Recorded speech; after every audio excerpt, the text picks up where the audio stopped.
That's presents shaking and eggnog. You know what that means, Higgins? They were having our Christmas episode. Holiday special. Holiday special. Ready? Ready.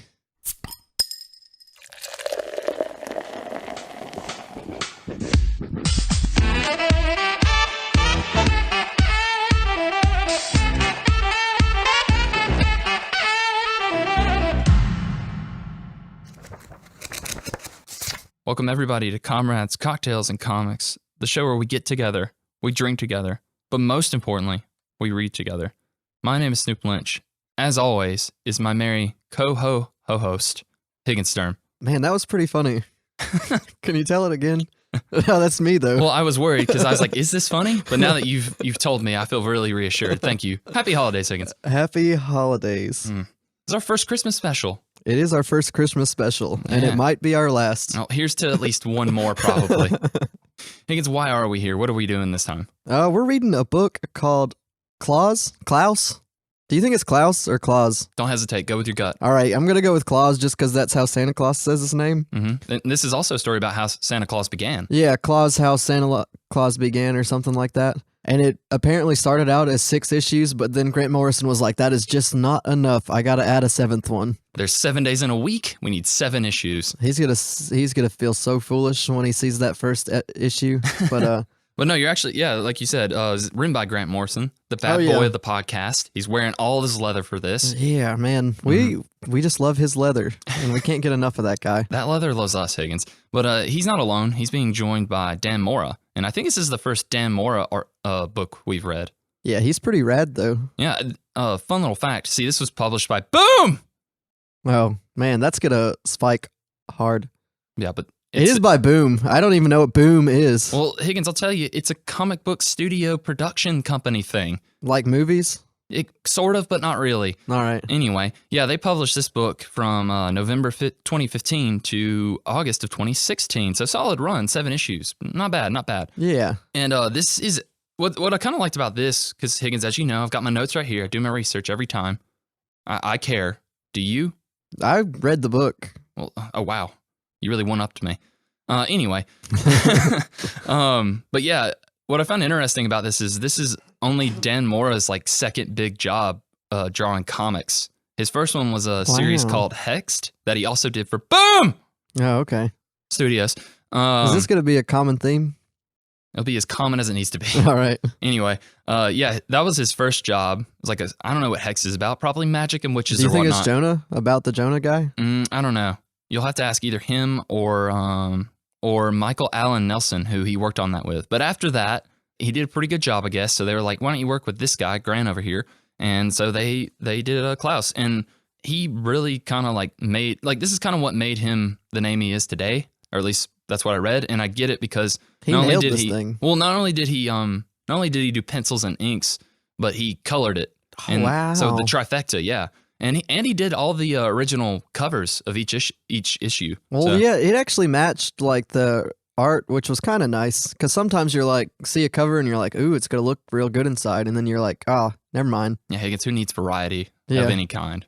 Just keep it all the same, I say. Do you want to try to not say like too many bad words since it's a holiday special? You know, gather around the campfire? Yeah, why not? All right. Well, let's do this shit. Can you like put like... Merry Christmas, everybody. Oh, wait, can we say it? It doesn't matter. Merry Christmas. Merry Christmas. But yeah, I think it's a good little team, and I'll kind of get into more about what they're up to these days later. Maybe give you a little sneak peek for next year's holiday special, Higgins. Ooh. Mm-hmm. But you can't I did see there was like multiple like stories with this Higgins, Klaus guy. They can't open this present just yet. Gotta get to the end. Otherwise, they have no reason to stay and listen to us. But since you've already spoiled it, yeah, there's actually one... We could put it at the end. No, we're going to do it now. You've committed. Yeah, they've actually done one-off. Like, once a year, they do, like, these spin-offs of the same character. There was one with a crying snowman or something like that. Yeah, they're all, like, Klaus and the whatever, so what do I got here? So, from 2016, and they just did one this year as well. We got The Witch of Winter, The Crisis in Xmasville, The Crying Snowman, and then the most recent one is The Life and Times of Joe Christmas. So, yeah, maybe next year, because I don't know about you, but I really enjoyed this. Oh, yeah, no, it was a lot of fun. Yeah, so I think maybe we can just kind of they'll probably have another Christmas special by 2020 when we maybe probably do this again. So we Yeah. can read all 5. It's going to be great. But let's talk about the ones we read today. All right. First off, this book really kind of threw me. I was not expecting how it went. Yeah, well, Higgins, I can tell you how it's probably going to go because I'm going to read out. A synopsis? Did you just... Higgins, I got the synopses on Was the that back. the chair? Yes. Not important. But yeah, I'm going to read out the synopses that the book gave me right here. He's a myth. He's a legend. He's loved worldwide by children and adults alike. But does anyone truly know the origins of Santa Claus? Set in a dark, fantastic path of myth and magic, Klaus tells the story of how Santa Claus really came to be. And then there's some more of this and that. What does he do every 364 days of the year? But more importantly, this book answered the question we've been asking ourselves for years. What if Santa Claus, but sexy? You're right. And sometimes they start out sexy Santa Claus and jump into the happy-go-lucky one that we all know and love. But not this guy. But not this guy. He's muscles and leather all the way through. And, like, he doesn't age, apparently. Yeah, I don't know. That makes sense. Well, I guess what I really liked about this is... We'll get to that, because that's like the last issue. Someone would say it's pretty important. But no, what I really liked about this story is there's not really a lot to it. Like, the concept's simple. It's the origins of Santa Claus, as told by Grant Morrison. But it's still... It's got this weird, like, familiarity to it because it takes all those tropes about Santa Claus that we know and just kind of puts a twist on it. Do you remember that old Christmas special where they have like young redheaded Santa Claus and they're all like stop motions and he meets like a wizard and stuff like that comes on TV? It's from like a back again. And they're the Burgermeister or something like that takes all the toys. It kind of reminded me of this. Yeah, that's what it reminded me you're of. Thinking of it was something like how Santa Claus began, but like not Grant Morrison. It's Santa Claus is coming to town or something like that. Yeah, no, I thought about that too when I read this because that's the only kind of like story like this that I've seen or read up until this point. And I've always liked that movie anyway, but I really liked what they did with this. And like I said, it takes all those tropes and it kind of like, it gives us the origins, but it doesn't, a lot of times when movies or books or whatever do that stuff and it's something I already know, like everybody knows, I kind of roll my eyes because it's like, this is how Han Solo got his name. Or this is how the Grinch stole Christmas. Yeah, this is how he did it. But it I don't know, it's fun. And I feel like that's what a Christmas Santa Claus book should be anyway. Yeah, fun. It's fun and joyful. And the fact that that is true for this, with it being so like serious and over the top and like blood and gore and all of this and that, like, I don't know, I thought that was pretty impressive to do. Yeah. No, they did a good job. Grant Morrison just stopped the edge just where it needed to. Got to the tip of the sword, didn't he? He came right up to that edge and then didn't go over it. It's so sharp though, Higgins. Watch out. He did have that dagger. He gets a big sword at the end. Yeah. Pretty nice. Yeah, but he like comes into town, right? Santa Claus does? He's doing some town stuff, yeah. What Santa Claus like thing did you like the most about this? What edgy twist got you? I think I liked, and this wasn't in the book, this is just something like I think that he liked, is that he liked to drink eggnog, which is what we're doing. I figured we'll jump into that before we get too far. Well done, Higgins. I honestly forgot. Yeah, is there a name for this? No, it's eggnog, but like spiked eggnog or something like that. Got a little bit of something in it, doesn't it? Yeah, we'll call it what's our podcast called? We'll call it eggnog. All right, eggnog, but for our podcast. No, we'll still call it eggnog. All right. Because that's what it is. Yeah, it's eggnog, and we picked dark rum for this. Yeah, dark rum. It's the rum that we used for episodes past. Yeah, the Gosling rum. Yeah, Ryan Gosling's rum. The black Gosling rum. Mm-hmm. So thanks again to Gosling's coming through. Yeah, and we got Borden's eggnog. You can make your own. We're not that handy, or I guess like good in the kitchen. You can just buy spiked eggnog now. Yeah, but us at this podcast that we do. Do you really not remember the name of our podcast? I say it at the beginning of every episode we do. Us at this podcast that we do, we like to mix things. Well, I like to mix things. Yeah, and I let you do the mixing for me, and you did a pretty good job. How many parts of eggnog and alcohol did we have in this? Well, see, I put an ounce of the rum in there, and then I put 5 ounces of the eggnog, and it seems to be about the perfect mixture. I'd say it's pretty true. What I like about this is I'm not a huge eggnog fan, and I don't like drinking alcohol by itself, but the two mixed together work actually pretty well. But it's also kind of dangerous because I don't really taste that much alcohol. So Yeah, I'm that's true. going to stop at this drink. Yeah, me too, because I have to work tomorrow. That's right. And I have to maybe do work things too. We'll see. I mean, you at least have to make this podcast happen. Do I? Higgins, it's Christmas. No, not yet. Don't make me work on Christmas. Not until this podcast's out. Fine. Oh, but I'll go back to some of the things that I like. He's coming into town. Town sucks. And I kind of like that they did like, hey, this really creepy old dad that likes demons is just trying to make his son happy with all these children's toys. And like your typical like really shitty kid and a kind of evil dad that like just like ruins a whole town so his son gets all he wants. That's a pretty good storyline for this sort of thing. Yeah, it's interesting. You're talking about so those are the characters of Magnus is the main villain guy. That's what the Baron Magnus, yeah. And then Jonah is the son. Yeah, Jonah. Which it's weird because this starts out being pretty like grounded and gritty and realistic, but as it goes, it gets crazier and crazier. And I think it's a nice progression.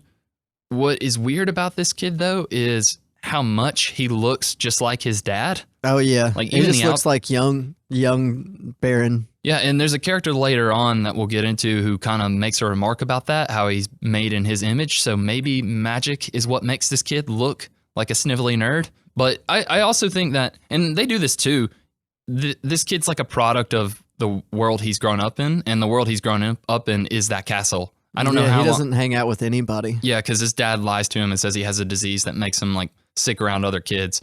And so he's been forced to play by himself. And it's a pretty classic tale of, you can get everything you want, but if you don't have anyone to share it with, you're not happy. Yeah. And so, I mean, that being said though, this kid's a real jerk in the beginning. Oh yeah, he sucks. Did you see that model of the town? I know, someone made it for him out of like wood and stuff. And then he's just stomping on it like Godzilla. Just don't appreciate anything these days, these kids. Or back then, I guess. But these yeah. Kids these days. I do like this natural turn, this natural turn that he gets, and it's the events of the story that play out that make that happen. Because a lot of times with characters like that, they're unredeemable in stories, so just they get their comeuppance and that's it. But he's a kid, and it makes sense during a merry tale such as this to kind of give him another chance. He does get a nice little redemption story. It's all thanks to Santa Claus, who's the main player of this. What'd you feel about him? Did you like him as much as the real Santa Claus? I honestly probably like him more. Why's that? Like, he's got magic. He gets high. He has a cool wolf named Lily, and his toys come to life. So all good characteristics of any human being. Yeah. Yeah. Higgins, I liked him as well, and my answers and my thoughts probably aren't as insightful as yours are. I kind of just like that he's what I expect Santa Claus to be.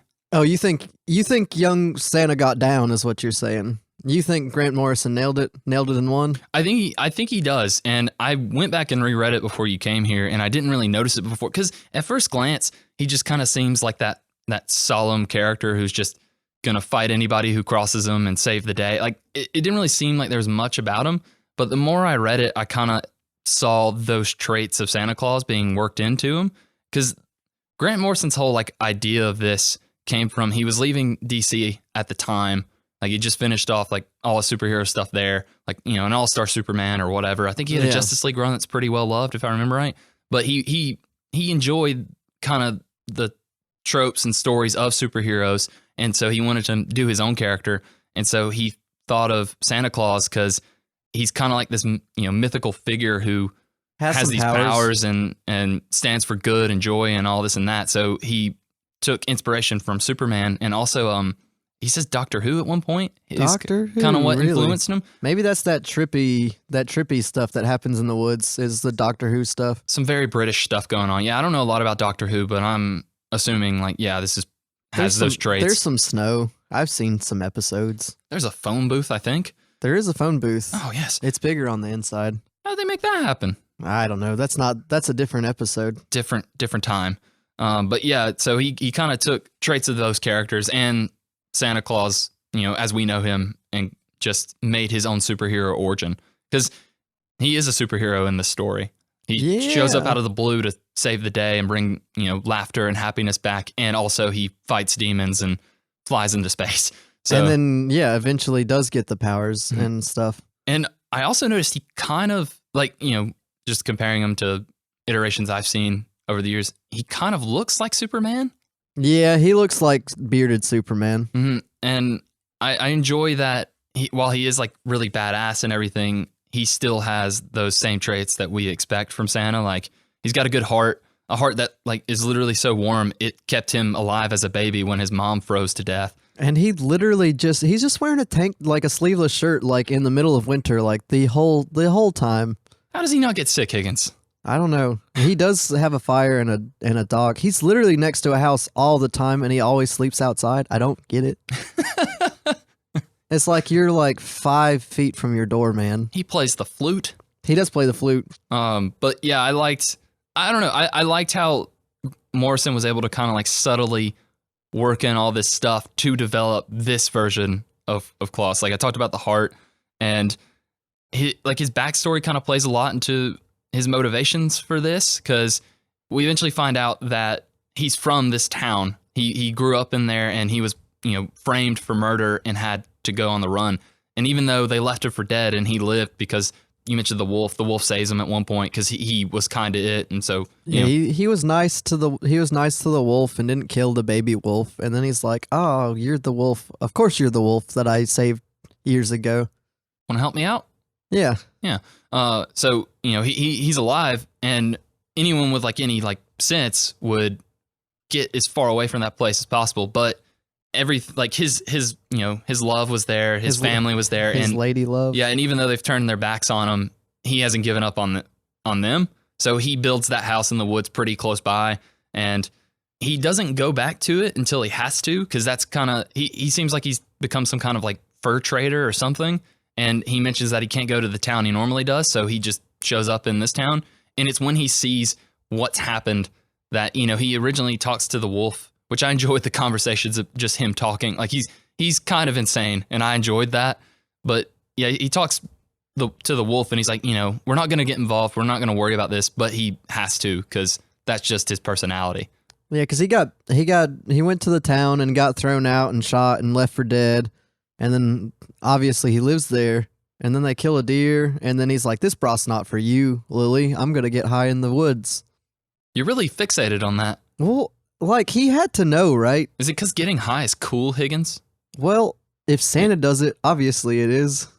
Yeah, I mean, it's definitely not that bad then, is it? Well, no, like the way he gets high is like he eats a nice soup, and then he plays some flute, and then he forgets he gets high and thinks it's just a crazy dream. And we've all been there. And then makes a bunch of magical toys with these super... I don't even know what I would even call them. They're like alien ghosts. No, they're the spirits of the forest. But they look like alien ghosts. You know what they look like to me? Also, since we're talking about it already, that sequence of him getting high or tripping out there's so many colors. It's amazing. It's weird as... And it doesn't fit the book at all. But like in a good way. Well, I think it does kind of fit the book as it goes, because it's, like I said, it gets crazier issue to issue, because this is the weirdest thing that happens in the first issue, is that scene of the I think they're supposed to be the elves, because they kind of get him in that space where he starts they help him make the toys, and if you look at them, they've kind of like it almost looks like they've got like pointed hats or something. And I think he does that with every like he checks off every Santa origin story thing. And what's cool about that is, and I noticed it going back, if you look, each time there's like Santa gets a new thing that's part of his character, like, the elves help him out, or he gets the sleigh, or he thinks about getting the toys to the children through the chimneys. That's all you see on that page. Like, that's it, because that's kind of like, it's the big thing about Santa. Like, all those things, we have to pay attention to it, because that's what defines the Santa that we know, and that's what makes this Santa. So I thought that was really cool. It is neat. I'm looking here on where I like a comment about this first issue, and it's like, man, Klaus getting high as shit and making a ton of living toys sounds like a Thursday night. And I was like, man, that's a good little review. It is, especially since we're doing this on a Thursday night. Oh, we are. Mhm. Cheers. Cheers. You can clink. Clink. Raise your glass. Clink. Clink. Oh, I know where I was going with that earlier. Yeah, so like it's the trippiest thing in that issue, and I think that's to ease us into what is eventually going to become full out madness, because that's what the back half of the back half of this is so weird. Yeah, because like for the most part, the next like 2 or 3 issues, we just get like Santa sneaking into the town, giving kids toys down the chimney. He's like, oh no, there's guards all around. How to get the toys into their house? Drop them down the chimney. And apparently they send like the Santa letters through the chimney too. I like that. I liked how because obviously there's nowhere to take it or mail it or whatever. And so stories start going around about him showing up and that he's the Yule, because it's Yuletime festival, whatever, going on around this. And so they think he's the Yuletime spirit come back to like bring everybody gifts. So that's their way of sending out their, their wishes or whatever, is they use the heat from the fire to send it out through the chimney up into the sky where the spirits are supposed to be. To Santa, which is like their word for like, I guess like a saint or like a special being or something like that. Yeah. And that's where it came from, Santa Claus. Well, so I know a lot of this is actually pulled from stories and lore and history or whatever, because that's how he did his research. It says he took influence from things like the Santa Claus character, which is based on Saint Nicholas, who is like a Greek bishop, and that's where I looked him up. That's where Santa Claus the look comes from, because the guy like he was old and had a big bushy like white beard. He wore all red and all this and that. So he took that from that, and then he also talks about the Yuletime festival, which is this is where it's set. He looked at things like social class and life in 17th century Norway and the origins of coal mining to kind of give him, because that's a big plot point in this as well. Oh, okay. So he kind of took that, because he said he wanted this to be a fantasy story, but he did want it to, like, he wanted its roots to be grounded in reality. Like actual stuff. Okay. Yeah. So I thought that was a nice little mix of that. I really like how he messes with him in the beginning, and it's again like it's all Christmas stuff. Like he gets into that fight with that big guard who's just like, I'm gonna beat him up because yeah.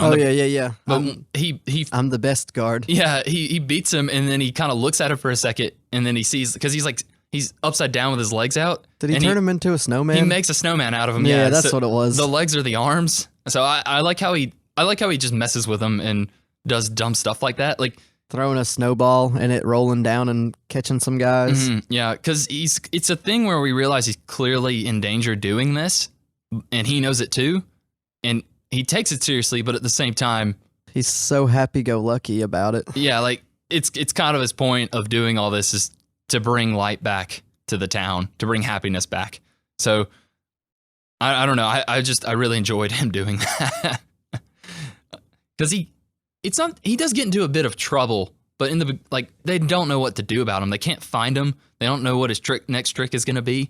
Every time they get close to getting him, he gets saved, like just last second, because the wolf comes in at one point and scares the dogs away and all this and that. So yeah, and at that point, it's kind of where it gets back into his connection to the town, which it may have, I don't know. I liked it a little bit better the second time, but originally I thought it was kind of the weakest part of this story. I didn't really know how I felt at first about him being connected to this place, because I thought it meant a little more to have him just randomly show up in a town he's never been in and care this much about fixing it.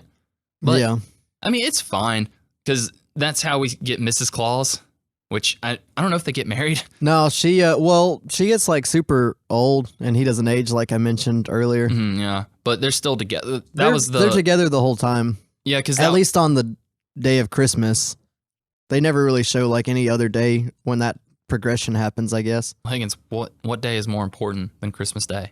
I don't know. That's right, because there's no answer. It's just Christmas all the time, at least for this guy. The day we release this episode, that's pretty important. That is pretty important. When is that going to happen? I don't know, sometime soon. You'll know. Well, I mean, it's probably not sometime soon. It's right now. Yeah, you're listening to it. Yeah, right now. I'm glad that happened. I'm so glad for the listeners. I'm glad it listeners. worked out that way. Another sip for that. Yeah, for sure. You think people This like do- it when we drink in the mics? I hope. Because, like, I'm going to make a loud slurping noise again. Thing is, if they want to tell us how much they hate or like it, they can. yourcomrades@gmail.com. We'll get another email soon, right? At least one, right? But there's some coal mining, right? And that's when we find out about, like, what, the demon that's, like, messing with the town? I did not know what that was going to be. I should have, I guess, but I guess, like, we should have, but, like, who would have guessed we get Santa Claus and Krampus in the same story? It's Krampus, right? It's definitely Krampus. I think it says it on the back of this book. All right. Yeah. Yeah, it says Krampus. All right. Which, I mean, I'm sure you're thinking the same thing. Wild. Yeah. Wild stuff. That design is just like, it's so scary. It's probably what Krampus, like, really looks like. I'm sure he looks a little bit nicer. They were really harsh on him, you know? But to be fair, he's been trapped in a magical rock for all these years. Underneath the town. Yeah, and Krampus is the one pulling all the strings, it turns out. And in return, he kind of like gives Magnus, because Magnus was just like a nobody. And he wanted, you know, he wanted the girl, he wanted the throne, he wanted it all. So he made a deal with this, you know, this mysterious voice out of a book. And that's kind of how everything worked out for him. He told him how to get it done. And he kind of just got left to his own devices too. Like they were like, there's a king somewhere, but he just, I guess, doesn't care about this town. Not until like it's important enough for him to care about it.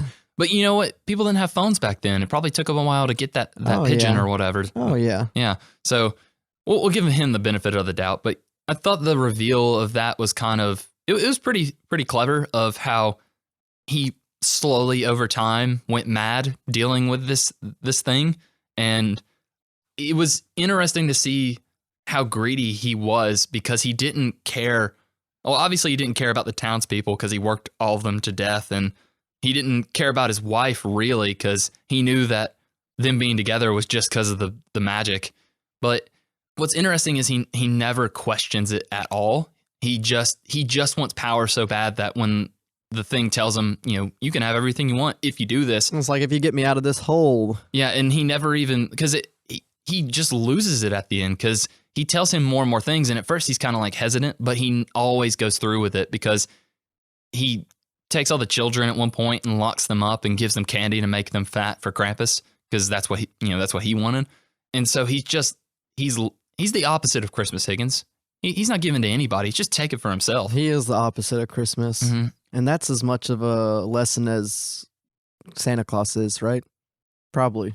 Almost certainly. And also stay away from evil demons and their fire breath because he really he ate people alive with that stuff. He got burnt up at the end. He was still alive somehow, kind of. He kind of alive enough to say, like, save my kid, and then he like falls down or something like that. Yeah, that's about the nicest trait he had, was he still loved his son. He liked his son a lot. But I also think it's just because Krampus made him. Like, I don't really know what part magic played in that kid, but he might just be like a little Magnus clone thing. Because it's weird how much they look alike. Like, I don't know. It's possible. You figured he'd have like some traits of his mom, like red hair or something. But I don't know. How'd you feel about Mrs. Claus in this?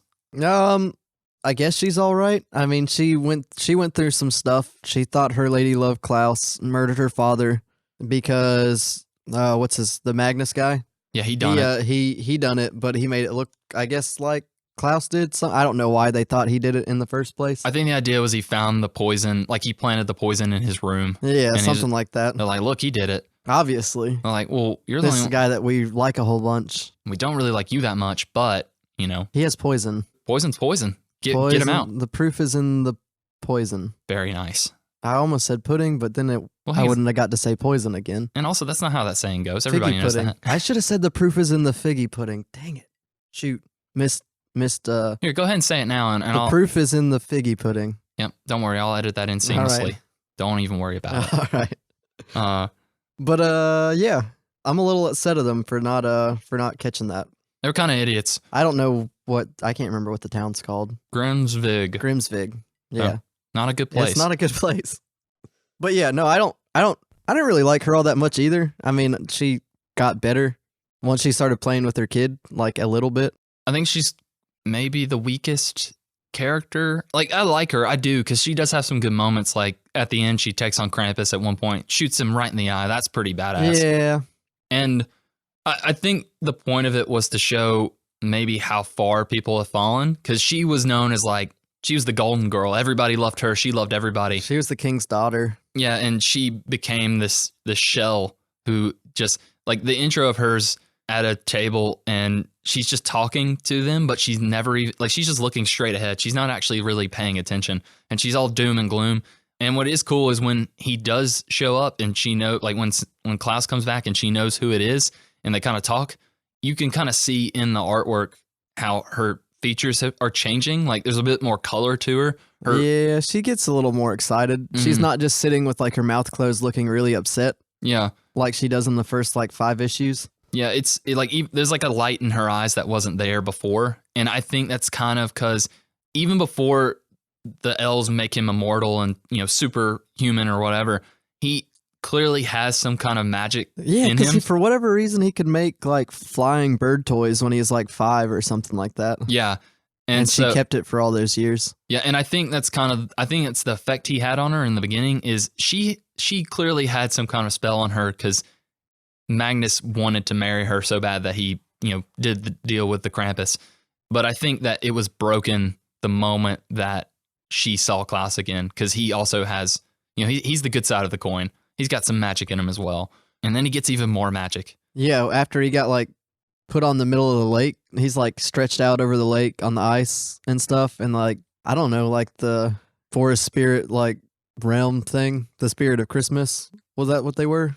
He got high again. Well, not like he didn't get high. They came to him this time. Did you not see those crack rocks they gave him at the end? No, that's just snow. Oh, okay. And it's probably like the Northern Lights or something like that. But then they're like, you're good. You're good. Yeah, well, they sing the song because that's what kind of summons those spirits is they play a song. And yeah. So yeah, they come back. Oh no, Lily sings it. Lily howls it. That's right. Yeah, and he whistles it. He starts to whistle it at one point. But yeah, I don't know why he's having a bad time at the end there. He was really getting beat up. He fell off a roof, got shot a little bit, poisoned. But stretching it on the ice doesn't sound that bad. Nice and cool on your back, Higgins. Yeah.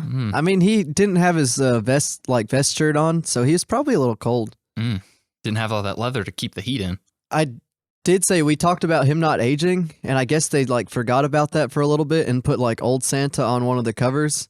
But it was still like sexy old Santa. Like he still was like ripped and not only didn't have any sleeves on, but like he had a white beard and his hair was cut a little bit. You'd have to imagine that he's still just as ripped and sexy in leather though. Yeah. Like there's no way he's not. But yeah, he doesn't age. And after that like weird ritual on the lake happened, I kind of wanted it to just be that like once he hits that old age and he's got the white beard or whatever, that then he doesn't die. Yeah. That was kind of the one Santa thing that they missed, but it might be in the spinoffs or something. I don't know. Man, maybe. I hope. Are old people sexy again? I've seen some sexy old people before. Name at least one. I don't know, but like not sexy old people, but like old people that don't die. Like Betty White, she's been like the same. She's been the same age for like 40 years now.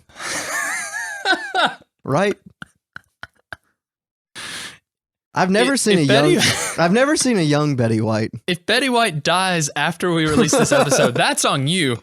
It would really date this, right? But I've never seen a young Betty White. I want it on record that you killed America's sweetheart. Not me.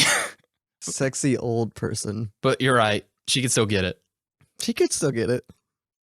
Why are we talking about this? But yeah, he doesn't die or he doesn't age or no, he doesn't die because good for him because he's had too many close calls up to that point. He almost gets killed when they kick him out of the town the first time. He almost dies on the ice. He's getting through by the skin of his teeth, by the hairiness of his beard. And I'm fine with it. It's one of those things that like in the spinoffs, I'm assuming it's still set with all these, like with this story in mind. I don't know what the threat would be at that point. Because even fighting Krampus, once you find out he can't die, it's just kind of like, it's just cool. Snoop, there's a crying snowman. Oh, so you think you could drown him to death? Yeah. Fire, water. They don't mix. They don't mix. I did like that was the fun Santa thing in the battle I quite enjoyed was you get the laugh when he cuts off his head. Yeah, the ho ho ho. Who laughs like that? I feel like it wasn't like a laugh. It was like a ho ho ho. Like it's like you know what I'm talking about. Like the final like ho is like him slicing through the like a Thundercats hoe. Yeah, nice. Maybe it was pretty awesome to see. I mean, Krampus got wrecked at the end, and I kind of enjoyed that. I enjoyed it. We got a sleigh out of it. They're falling to the earth, and then everybody's happy. Yeah, everybody, even Gunnar Mikkelsen, he was pretty important in some way.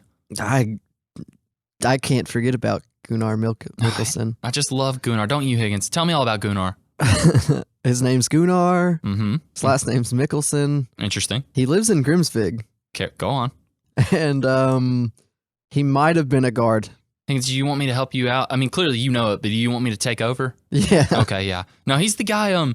He was the guy who's shown in the beginning to be like the one mining worker, and then at the end, oh, did he punch? Did he punch the guy? He hits Krampus in the back. Oh yeah, he's the dad. Yeah, he's the dad, and the son's important too. Well, I kind of like that. I liked that basically any character that was kind of around got something important to do or had some meaning of him or her being there, because he did that. His kid is the one who dragged Klaus back to the house to cure the poison, and then you also had that sergeant, which I didn't know this, but if you go back to the origin story of how how Klaus got into town, the two people that find him like as a baby, yeah, one's her dad, the one that he supposedly he got framed for killing or whatever. Yeah, the other guy is that sergeant. Okay, so I thought that was kind of neat because everyone has a part to play, which is that's solid writing.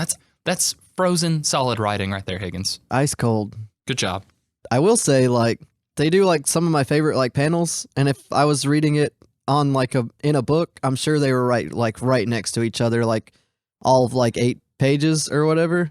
Go on. But like wait, what are you talking about? When they're like it's like 4 like 8 side by side panels, like they're like stretched the length of the page, and they're dancing. He's dancing with his lady at the very end, and like you see all the that it is that way. Mm-hmm. A whole other book. I got it. But I don't know if you noticed, but like the kids and all the people in the background, they age with it, and you can tell which characters are which, and that's super rad to me. Yeah, because you see like, oh, there's this kid and he's getting with this girl, and then they're marrying each other, and then they're having kids, and it starts all over. But what I just noticed now, he does have a cape in the first one, but the next 3, like his cape gets gradually like larger. He starts no cape, then he has like a vest, and then he gets full-blown cape. Got a little fur on and then that he cape. Gets fuzzy cape. I don't know if you noticed that, but I just noticed it, and it's like he's not aging, but like his cape's getting slightly better. It's pretty regal, if I'm honest. But you know what's really important? He's wearing sleeves in that one. Yeah, well, that's what I was about to say. You know what's really important at the end? The last panel? No sleeves. That? No sleeves. That's how we know him, and that's how I want him to stay. He's got to be a little cold, right? Is that the point? Like, he is cold, but he's so badass that he's just like, nah, don't need sleeves. He doesn't need sleeves, and at the end, I guess he just flies into space when he's done. Yeah, he doesn't need this town, I guess, because his lady's dead. Pour some eggnog out for the lady.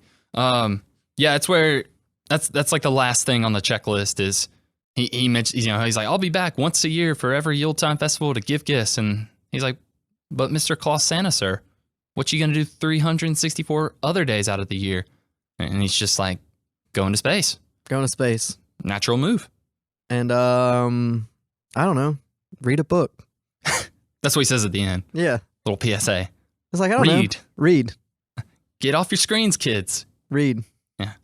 It's like they're like, what are screens? And then he's like, don't worry about it. I'll give it to you in 2,000 years. It's a little weird. He would tell us to stop, but he's the one who gave it to us in the first place. He said, I know you want your iPad, but you also don't want Krampus. So don't do it. I killed him already, but like I can bring him back. There is apparently like in one of the spinoffs, there's an evil Santa. Maybe it's just him. Like in the Santa Claus 2? Oh, is that the one where like there's a second Santa Claus? I think it's 3. All right. That's the one with Jack Frost. Yeah, that's the one with Jack Frost. Yeah. But there's the second one's the evil like plastic one. No, I think that's 3. Because Is it? I think the second one's about finding Mrs. Claus. Second one's Jack Frost? Next episode, can we just do a commentary on each of the Santa Claus movies with Tim Allen? We can do that next week. Good. It'll be in the middle. Oh, we could do a we could do a Christmas movie commentary for every day left in December.